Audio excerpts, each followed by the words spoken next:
ജിയോ ബേബിയുടെ സംവിധാനത്തിൽ 2021 പുറത്തിറങ്ങിയ ചിത്രമാണ് ദി ഗ്രേറ്റ് ഇന്ത്യൻ കിച്ചൺ. നിമിഷ സജനും സുരാജ് വെഞ്ഞാറമൂടുമായിരുന്നു ചിത്രത്തിലെ പ്രധാന കഥാപാത്രങ്ങളെ അവതരിപ്പിച്ചത്.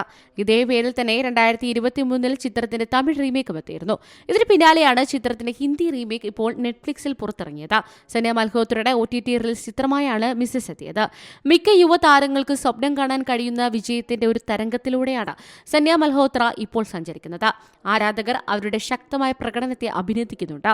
മാത്രമല്ല, സന്യ മൽഹോത്രയുടെ പഴയ ചിത്രങ്ങൾ ആളുകൾ തേടിപ്പിടിച്ചാണ് ഇപ്പോൾ കാണുന്നത്. ഇന്ത്യ ടുഡേയിലെ മികച്ച 10 സിനിമകളുടെ പട്ടികയിൽ യഥാക്രമം 4ാമത്തെയും 5ാമത്തെയും സ്ഥാനങ്ങളിൽ പാഗ്ലെറ്റും മീനാക്ഷി സുന്ദരേശ്വർ എന്നിവ ഇടം നേടിയിട്ടുണ്ട്. റിച്ച എന്ന നർത്തകിയുടെ വേഷത്തിലാണ് മിസ്സിസിൽ സന്യ മൽഹോത്ര അഭിനയിക്കുന്നത്. നിശ്ചയിച്ചുറപ്പിച്ച വിവാഹത്തിലേക്ക് പ്രവേശിക്കുകയും അടുക്കളയിലെ ജോലികളുടെ അനന്തമായ ചക്രത്തിൽ കുടുങ്ങിപ്പോവുകയും ചെയ്യുന്ന റിച്ച എന്ന കഥാപാത്രത്തെയാണ് സന്യ മൽഹോത്ര അവതരിപ്പിക്കുന്നത്. Entertainment desk, C Malayalam news. ഏറ്റവും പുതിയ വാർത്തകളും വിശേഷങ്ങളും വിരൽ തുമ്പിലറിയാൻ സി മലയാളം ന്യൂസ് എല്ലാ ഡിജിറ്റൽ പ്ലാറ്റ്ഫോമുകളിലും ലഭ്യം.